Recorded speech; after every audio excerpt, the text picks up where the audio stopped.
Olá, aqui estamos para mais um programa, O Livro dos Espíritos em Nossa Vida. Eu sou Ricardo Honório e hoje nós vamos dar continuidade ao estudo da lei de reprodução, especificamente a partir da questão 693, quando falaremos dos obstáculos à reprodução. Logo após a nossa vinheta. Até já. Começa agora o programa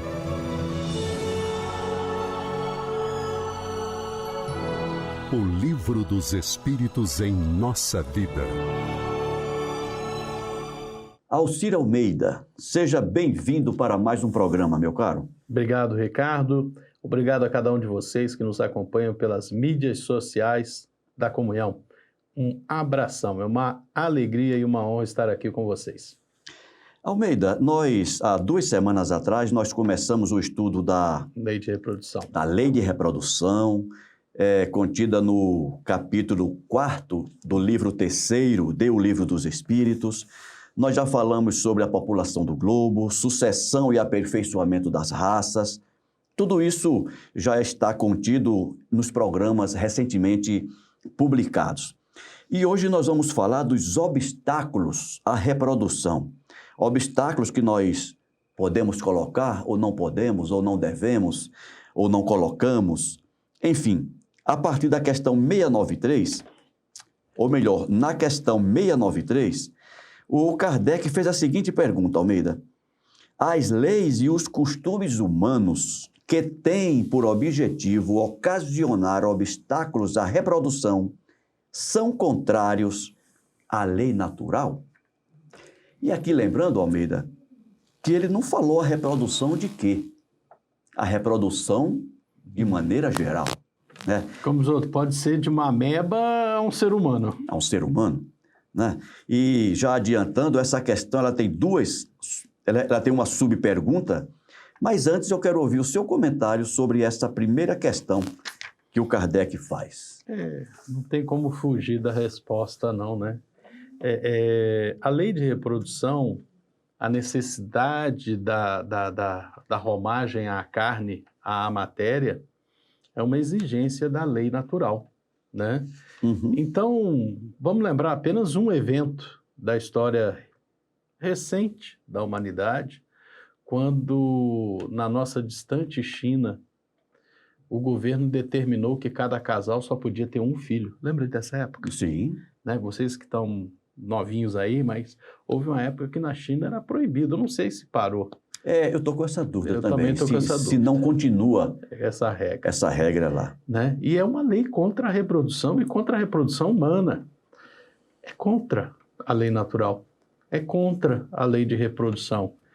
E qualquer ação que vai contra a lei natural, ela vai causar algum desequilíbrio. A exemplo do que aconteceu na China, que por uma questão cultural, as meninas, quando nasciam, eram abandonadas. Simplesmente abandonadas, né? E os pais só assumiam diante da sociedade que tinham um filho quando nascia homem. Teve isso também, foi? Teve. E as consequências terríveis, sociais, econômicas, se estende a vários campos da sociedade chinesa essa lei, né? Deu muito problema e tem dado problema e os problemas continuam até hoje. Imagina uma sociedade que só tem homem. Isso não existe. O desequilíbrio que cria, né? É verdade. Então, só para a gente ter uma noção de quando a gente tenta mexer numa lei natural, a gente não percebe até onde as consequências podem ir. Almeida, eu estou lembrando aqui, se você me permite, recentemente, alguns programas anteriores, quando nós falávamos do impacto que a cultura de um povo pode impor à sobrevivência desse povo, né? Nós lembramos a prática da cunhambembira. Não sei se você lembra disso. Cunhambembira é um termo de um grupo indígena da nossa Amazônia que, por intermédio dessa prática, eles aniquilam os recém-nascidos imperfeitos. Quando a criança dessa etnia. Eu não lembro da gente ter conversado sobre esse assunto. Nós falamos, já faz tempo. Eles eliminam, né? Eliminam. E nós... Olha, é aquela história, né? Existe uma imagem de que os índios são puros, eles estão em perfeita harmonia com a natureza. Isso é uma meia-verdade. Tem esse fato de... É uma ação eugênica, ou seja, qualquer bebê que nasça com um defeito, ele é sumariamente sacrificado. Mata-se o bebê. Em algumas tribos, nasceu um par de gêmeos, um dos dois não tem alma, mata. Tem essa crença também. Também tem isso, né? E onde é que eu quero chegar? Retomando esse argumento, esse comentário. Não é nem um argumento, é uma proposta de reflexão. Nos índios, nós, aí sim, argumentamos que essa prática está submetida a uma cultura em função do padrão evolutivo, intelectual e moral daquela comunidade indígena. É a evolução daquela sociedade, sim. Por que eu estou levantando isso, Almeida? Porque alguém, de repente, pode dizer assim, não, mas o fato chinês que você acabou de citar, isso não pode ser considerado uma afronta à lei natural, porque isso faz parte da cultura deles. Não fazia. Por isso que eu estou levantando isso, porque uma coisa é uma coisa, outra coisa é outra coisa. Não tem nada Quando cultural a gente aí. analisa o comportamento, ou seja, a ética, né? Lembrando que a ética é o comportamento em função de um conjunto moral de valores que compõe a moral daquele grupo. Então, quando nós analisamos a ética de um grupo indígena, consideramos o padrão evolutivo intelectual e moral daquela comunidade. E aí eu gostaria que você falasse um pouco, porque eu posso dizer assim, eu tenho dúvidas? Não tenho. Mas eu tenho dúvidas se a gente poderia usar o mesmo argumento para uma comunidade já bastante evoluída, uma comunidade que é milenar, que tem uma experiência de vida e uma evolução intelectual, pelo menos, considerável, se isso justificaria essa prática de interferir no processo de reprodução, tendo em vista objetivos imediatos, quaisquer que sejam. Olha, você veja que eu não quero dar spoiler, que isso vai ser discutido daqui a pouco, umas duas questões aí na frente. Mas uma coisa é um índio que tem uma cultura que é resultado de séculos, milênios, quiçá, de experiências sociais, né? Ao ponto da Cunhamembira, tem um M ainda aí, a Cunhamembira, que é um resultado de uma situação que a experiência mostra que aqueles que nascem com defeito têm poucas chances de sobrevivência. Aí o resultado, de alguma forma, foi uma decisão social de sacrificar o recém-nascido. Né? Sabe-se lá por que, entre os gêmeos, eles consideraram que deveriam sacrificar. Um não tem alma. Né? E como a gente aprende na doutrina espírita, conhecimento é responsabilidade. A gente não pode comparar o caldo cultural, a tradição que se estabelece num grupo indígena. Às vezes a gente esquece, eles estão antes da idade do bronze, né? Nós já estamos na idade, sei lá o quê, nossa evolução tecnológica avançou. Vamos lembrar que os romanos foram a primeira civilização da Idade do Ferro. Né? São coisas pouco... no Ocidente, bem entendido. Às vezes se esquece disso. E os índios ainda não chegaram na idade do cobre. Eles não trabalham metais. A idade dos metais. Né? Eles não chegaram ainda na idade dos metais. Quando muito um índio faz um arco e flecha. E um machado de pedra. Vamos considerar os índios aqueles que estão ainda...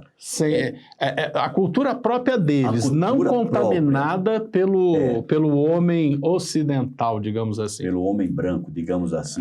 Porque no Brasil mesmo muitas tribos indígenas têm acesso...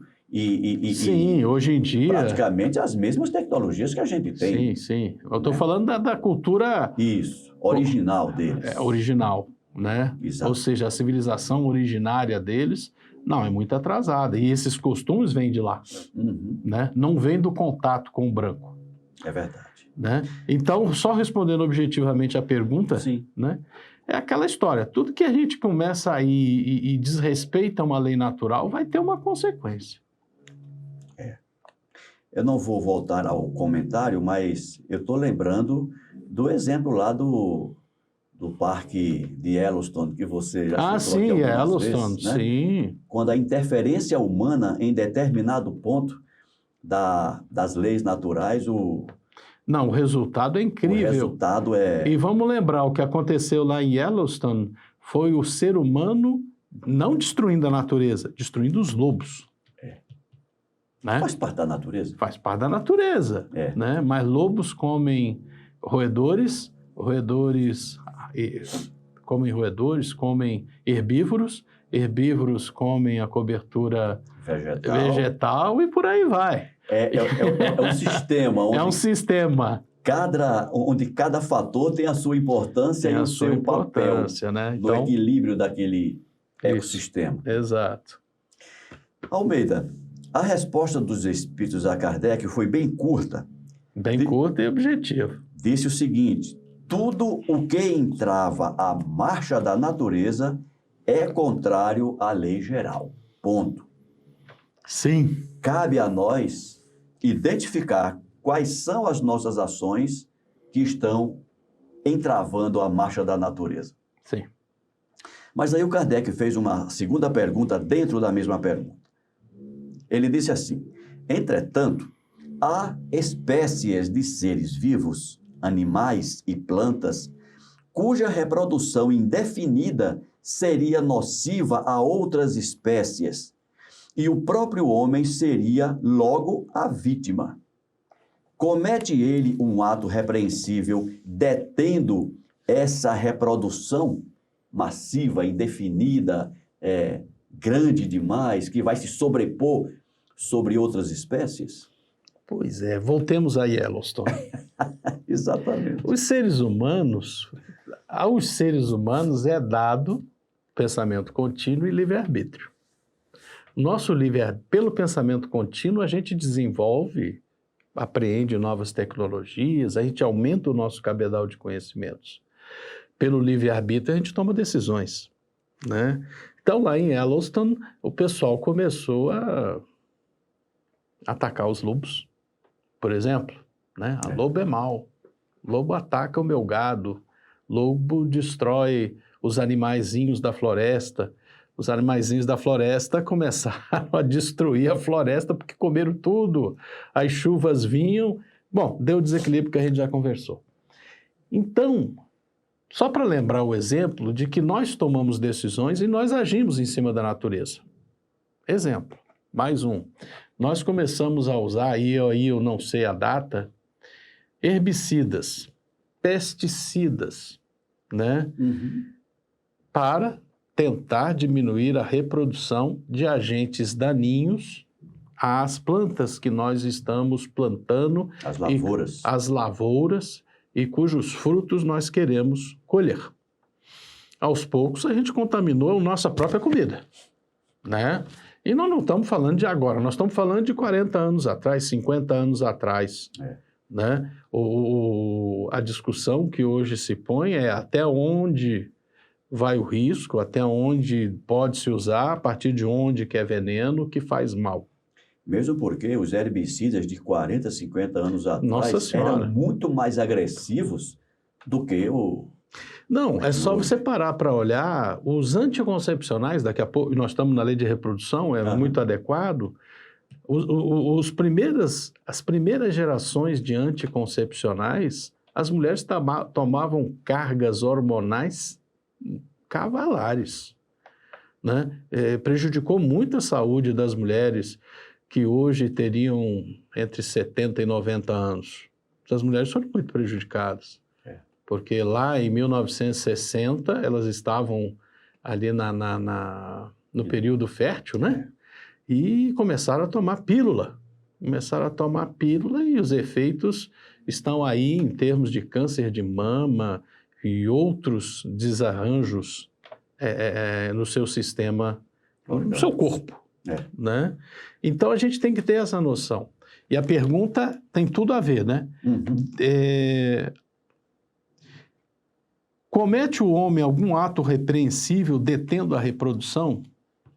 O homem tem que ser inteligente. Ele tem que perceber que as decisões dele têm consequências. Ora, bolas, eu estou plantando, sei lá, milho. Eu estou com uma praga de mariposinhas. Eu vou deixar que ela coma todo o meu milho, destrua toda a minha produção? E vamos lembrar, né? É uma praga que aconteceu ali no século XIX, na Irlanda, na plantação de batata. Foi a causa da grande emigração de irlandeses da Irlanda para os Estados Unidos no século XIX. Sabia dessa? Não sabia. E foi a grande fome. A grande fome. A grande fome na Irlanda é por volta de entre 1850 e 1870, por aí, ou um pouco antes. Né? Então, teve uns 3, 4 anos em que não conseguiam colher batata. Só morrer de fome. E era a base da alimentação. E era a base da alimentação deles, já naquela época. E lembrando que batata é da América, não é europeia. Mas ela foi transplantada para a Europa e se tornou grande fonte de nutrientes para o povo europeu. Né? A gente não pode aceitar uma coisa dessas. Então, você tem que proteger as plantas. Agora, como em tudo na vida, há de se ter equilíbrio. Eu não vou passar fome para não atacar as pragas. Alcir, vamos usar práticas adequadas. Ok. Mas, será que práticas adequadas não incluem um pouquinho de protetores químicos, de proteção biológica para a nossa lavoura? Aí é uma grande discussão, não vou entrar aqui. Claro. Não é o momento. Nem vamos fechar a questão. Nem vamos fechar a questão. Em torno né? disso. Mas o ser humano, em cada decisão que ele tem que perceber as consequências dos seus atos. Né? Uma coisa, Almeida, que, salvo o melhor juízo, eu acho que está imiscuída nessa questão, que é uma questão extremamente profunda e necessária, né, para quem quer entender as leis que nos regem. Eu só quero fechar a questão naturais. Que a gente não pode abrir mão de usar a nossa inteligência para produzir meios não naturais de defesa, de defesa, e isso eu vou, de alguma forma, reprimir a reprodução da lagarta, eu vou reprimir a produção de fungos, de vírus que atingem a minha plantação. Vassoura de bruxa, né? Nós não vamos proteger? Não tem jeito. A vassoura de bruxa dizimou quase que a produção de cacau, né? Destruiu. No sul da Bahia, né? Destruiu a produção de cacau. Mas como eu ia dizendo, Almeida, nós sabemos que o processo de evolução espiritual num planeta primitivo e depois num planeta de provas e expiações, ele não se dá de forma totalmente pacífica e indolor. Não. Parece uma coisa, né? Não. É difícil para algumas pessoas entenderem isso. Mas eu vou repetir.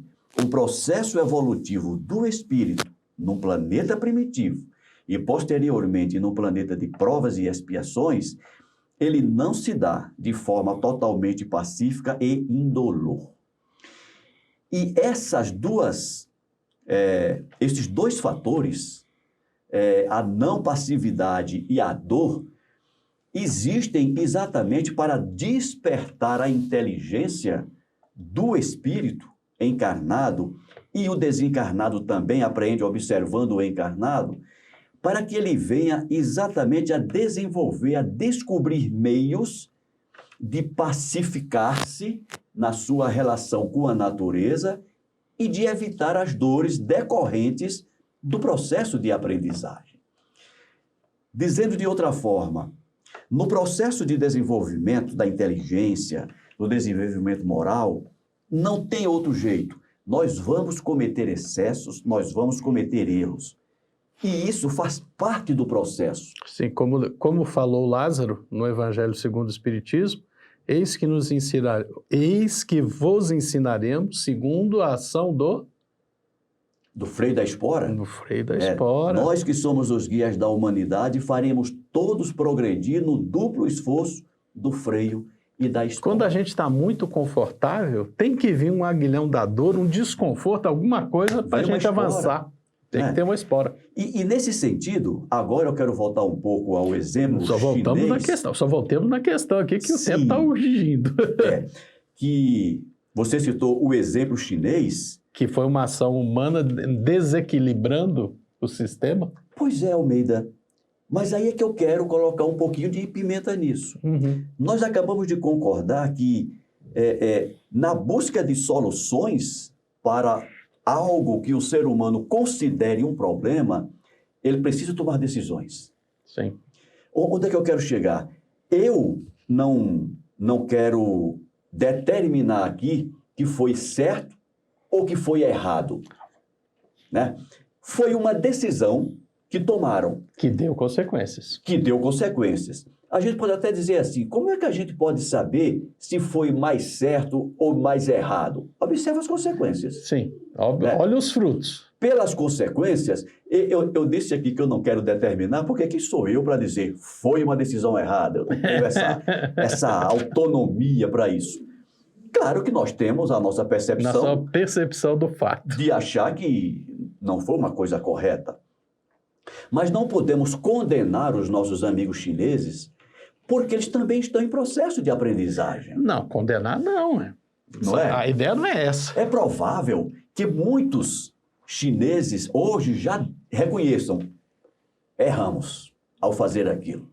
E se não fizerem isso hoje, daqui a 100, 200, 500 anos, vão olhar para trás e vão dizer: puxa vida, tinha soluções melhores. Tinha soluções melhores, nós fomos precipitados naquela ação. Né? Eu estou fazendo colocando esses panos quentes para que os nossos ouvintes não percebam que nós estamos aqui dando uma de juízes da humanidade, dizendo quem está certo, quem está errado, quem acertou, quem errou. Não. Né? Não é isso que a gente está dizendo. Repetindo, na nossa percepção, analisando as consequências, e aí a gente pode comparar a decisão chinesa com a decisão dos americanos de matar lá os felinos, né? Analisa as consequências. Em Yellowstone, rapidamente se viu as consequências e se corrigiu. Lá Não, demorou. Eu sei, mas não demorou 500 anos. Não, 500 anos não. Em poucos anos se percebeu a consequência e se corrigiu, né? E isso vale para toda decisão humana, né? E isso vale para as nossas decisões diárias. De observar as nossas decisões, estamos nessa temática, né, de impedir, de entravar o processo natural e analisar as consequências. E deixar que cada um analise as suas ações, suas decisões e avalie se estão no caminho certo ou no caminho errado. Almeida, o nosso tempo está... Vamos ver a resposta. Correndo? Então, Almeida, vamos à resposta. Deus deu ao homem, sobre todos os seres vivos, um poder que deve usar para o bem, mas não deve abusar. É isso aí. Ele pode regrar a reprodução segundo as necessidades, mas não deve entravá-la sem necessidade.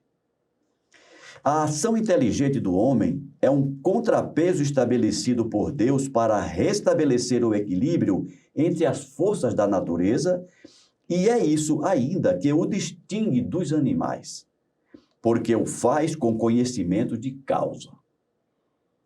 Mas os próprios animais também concorrem para esse equilíbrio, porque o instinto de destruição que lhes foi dado faz com que, provendo sua própria conservação, eles detenham o desenvolvimento excessivo e talvez perigoso de espécies animais e vegetais de que se nutrem. Que interessante, né? Até os animais também Sim, como diz outra, a pirâmide. Fazem parte do processo. Nós somos um animal que faz parte do processo. Só que a gente pensa. Só que a gente pensa e Raciocina. somos capazes de mudar a regra do jogo. É. Né? A gente é capaz, num ambiente, de retirar água ou de colocar muita água. Né? Interessante isso, né? Interessante, Almeida. Você pode fazer uma represa. Você faz uma represa, você mudou todo o cenário. Almeida. Almeida, o nosso tempo Já foi. já foi, né? Vamos deixar a questão 694 para o próximo programa. Vamos lá, só Já para foi, né? reflexão. Que pensar dos usos que tem feito o homem para deter a reprodução, tendo em vista satisfazer a sensualidade? Outra discussão. Almeida, até a semana que vem. Até semana que vem, gente. Abração. Muito obrigado, um grande abraço a todos. A gente se vê na próxima semana. Não esqueça de deixar o seu like. Até a semana que vem.